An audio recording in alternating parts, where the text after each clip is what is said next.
This is going to be our ninth and last episode in the current series about Syria. And I need to start with a methodical comment, I should say, because people ask me, knowing that it's going to be the last episode in this series, as to why didn't you talk enough about that issue or about this issue. And obviously, Syria is a complicated, diversified, and very important country. There's so much to talk about. So I promise that I will talk more about certain aspects of the Syrian situation in another series or in a couple or three more video presentations later on. And I will announce it to my followers on Facebook, on YouTube and all that, So this will happen. And now about what has happened in Syria recently, I have to again and again emphasize the fact that the media in the West, and I have to say it, look, it's not a campaign I conducted against the media in the West, but I want my watchers, my listeners, my followers to know what really is going on in Syria. There are lots and lots and lots of troubles between Sunnis and Alawis. Mostly the Alawis are now the victims. And the videos that come out from Syria, and they are authentic, are very bad, are very disturbing, and should arouse concerns about what really is happening. Also, there are videos that show clearly that despite the image that the leaders of the new regime, particularly Ahmed Ashara or Al-Julani, trying to portray about moderation or a more realistic approach, there are signs of attempts to enforce religious behavior. You see more and more women with the hijab in a lot of the videos as opposed to before. And there are stories about the enforcement to do so and so on. And of course, the problems between the Turks and the Kurds in the northeast of Syria continue to simmer. So there are lots of issues that put together a picture of a very fluid, unstable situation in Syria that doesn't necessarily come to the attention of the world media, and it should, because we need to know what's going on. Otherwise, we shall be again surprised, like we were surprised so many times before, or at least those who were surprised. Not everybody was as surprised. So today, really, in our last episode of this series, I would like to make some very concrete comments about what's happening and will happen in Syria in the foreseeable future. And let's start with the question of what government in Syria? Is the current guys that are in Damascus, Julani or Ahmed Ashara and the people around him are going to be the government of Syria? Or there might be elections? I would say that we cannot see or foresee, and that's maybe a prediction, a situation whereby Syria will be conducted by a group of people that were not elected for a period of time that will be more than, say, a few months or so. It's not that Syria has a tradition of elections. They used to have elections in Syria. There was elections in 1949, 1954, that were relatively democratic, but they don't have a tradition of elections. So if this group of people, if this coalition of Islamic or Islamist groups will continue to rule Syria without elections, there will be troubles. There will be also troubles if there will be elections and the results will be the usual in some Arab dictatorships of the 99%. There's not going to be 99% in the real elections in Syria. It used to be under Hafez Assad, under Bashar Assad. Hafez Assad was elected president for 7 years, the term was, and it was like 99.96%. And then 7 years later, it was 99.97%. And people asked me at that time, what's going on? I said, look, it's become more popular from 99.96 to 99.97. But we know, of course, it was sham elections. These were sham elections. So we'll see what happens about that. My prediction is there won't be real elections in Syria that will be democratic on the basis of one person, one vote. And if there will be elections, there will be sham elections. Real elections in Syria should reflect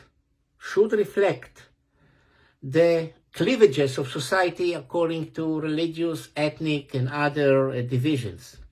I'll say to something surprised. Look, in Iraq, there were relatively free elections after the fall of Saddam, under the American supervision, but they were more democratic than any time in Iraq before, and maybe in most Arab countries at any time.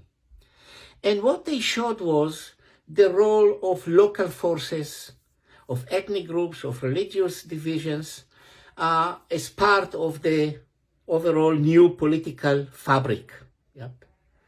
Civil wars in countries like Iraq or Lebanon or Syria brought about a real breakup of society, according to bases of loyalty that were primordial, traditional, and at the time of conflict, people went back to the original basis of their social and therefore political loyalties. And that was reflected, at least in the case of Iraq, in the results of elections. So if there will be real elections in Syria, there should be representation for people representing different regions, even within the Sunni community. And there are differences between Aleppo and Damascus, between Hama, Homs, and Aleppo and Damascus. There are many differences. Regionalism is very significant. There will have to be representation for the various communities, the Kurds, the Druze, the Alawis, of course. They should be represented. The Ismailis, which is a Shia sect, the various Christian groups, and there are quite a few, Armenians, Assyrians, alongside the Greek Orthodox and the Greek Catholics of Syria, and others, the Turkmen. There are lots of Turkmen people in the north of Syria, more than what people know about, over 1 million. It's a large group of people, and the Turks will take care and they will be represented. So that remains to be seen, and that will be a test. So to sum up this point, there are not going to be real democratic elections in the foreseeable future. And if there will be elections, and the results will be the usual 90 whatever, you know it were sham elections. Real elections will show all those divisions that I talked about. They will have to show them if they are really real. Islamization will be significant. Even if these people claim to be more moderate, which is very logical for them to say and do, and very clever politically, because they need to show a nicer face in order to be able to then talk to other governments and ask for economic aid or any of those, or political aid, diplomatic support. Yeah. There will be definitely an Islamization in society that will create issues with the religious minorities. Arab Sunnis in Syria are 55 to 60%. That's to say 40 to 45%, definitely around 40, are not Sunni Arabs. And any Sunni Islamization process that will be enforced from above is bound, therefore, to cause troubles. It's very obvious. It's going to happen. Going to happen. When we talk about foreign relations of Syria, obviously Iran is out of the game. The question is the level and the depth of Turkish support to the new regime and influence over it. And we talked a lot about the Turkish part of all this. Iraq, neighboring country, Sunni minority, Sunni Arab minority, will they be encouraged by the new regime in Damascus? Possibly. Not necessarily going to happen. My prediction will not be a major factor. More important is the connection between the Kurds in Syria and Iraq. That could be a much bigger problem for both the Syrians and the Iraqis. The Druze in the south will not like to separate themselves in any formal way from the Syrian state. Never mind what some agitated Israelis have in mind about that. It's not going to happen. But I can see, and I believe it will be, an informal Israeli zone of influence in parts of South Syria, bordering with Jordan as well, inhabited by the Druze of the Jabal of the mountain, that will make sure from their perspective, because of their interest, that the border will not become a zone of hostilities between any government in Damascus and Israel. And that will be a difference from what it was when the Assad regime was so much dominated by Hezbollah, the Iranians, that tried to turn the Syrian side of the Golan Heights into a zone of conflict with Israel.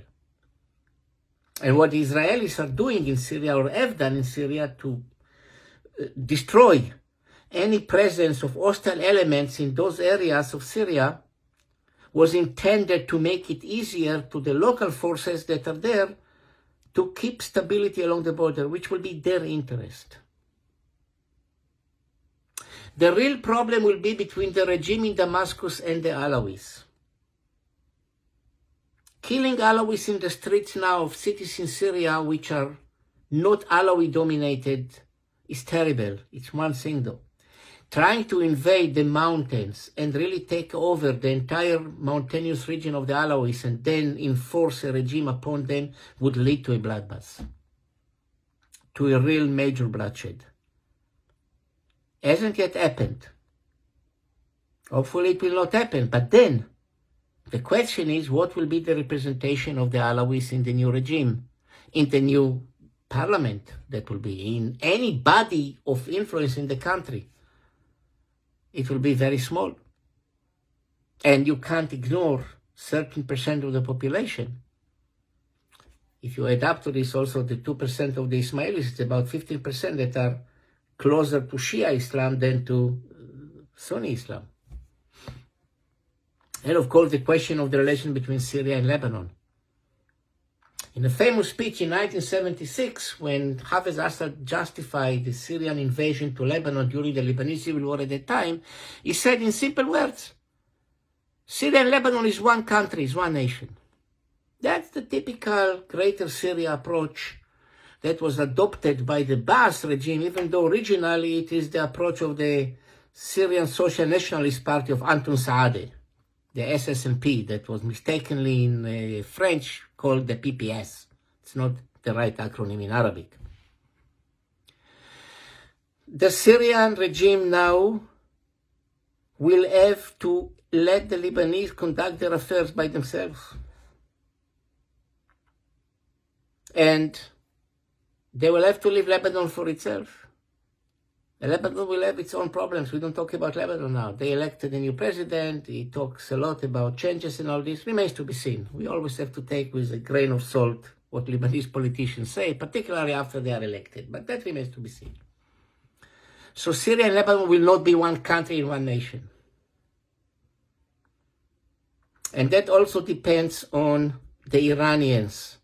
If Iran is not allowed to move anymore from Iraq via Syria to Lebanon, the Iranian influence in Lebanon will have to be weakened and will be weakened and will be not totally destroyed. There are Shiites that are always supporters of Iran, many of them, but it will be decreased dramatically.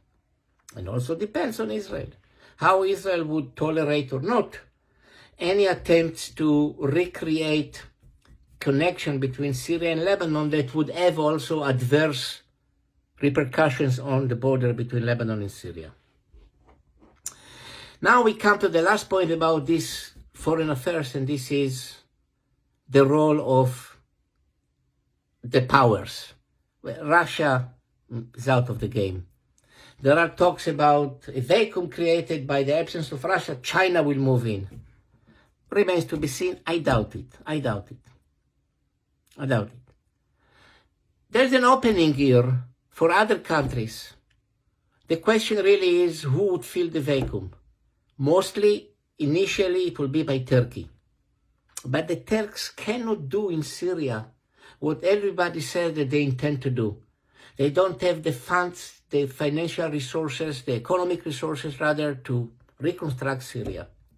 That will have to come from the Gulf countries, which as of now keep their hands off. They're very careful, and will remain careful for time to come. And of course the role played by the US. What will the Trump administration do? Surely they have to make sure that the Kurds' virtual autonomy in the northeast will be maintained. But to try and do it in a way that will prevent Turkish-Kurdish war, that remains to be seen. I doubt whether the Trump administration will invest too much money in Syria or at all. So we are going back to the EU. Somebody will have to put some money, because Syria is a ruined, destroyed country after all those years of civil war. And if you don't rehabilitate, reconstruct, rebuild Syria, there will not be stability there. Doesn't matter who rules the country. As of now, we hear statements from the Europeans about the desire to accommodate themselves to the new regime, and Giuliani shows how moderate he is, and visits by the German and French foreign ministers and all this. But in the meantime, no money is coming, and money will be the key here. I will leave you with that, because we can go on and on like this, but the picture coming or emerging is, and that's the main point, Syria is in a very bad situation. Rehabilitating, rebuilding a country after such an atrocious civil war is not a simple matter. And even if you can establish some political institutions that will be considered representative, to rebuild the relationship between the various communities is another story altogether. The same problem in Iraq, we have the same problem in Lebanon, we have the same problem in Libya. We shall have troubles in Syria, we shall have troubles by Syria, we shall have troubles connected with Syria. And therefore, there will be more talks from me, more presentations, but not immediately. I will let you know when we shall do more. So I will leave you with that. Sometimes people like an end to a story like this to be an happy end. History of Syria over 100 years is not an happy history. I have no reason to believe that we are witnessing now a dramatic departure from traditional Syrian history. Fortunately. Thank you, my friends. Join the conversation at Fair Observer and subscribe to our YouTube channel.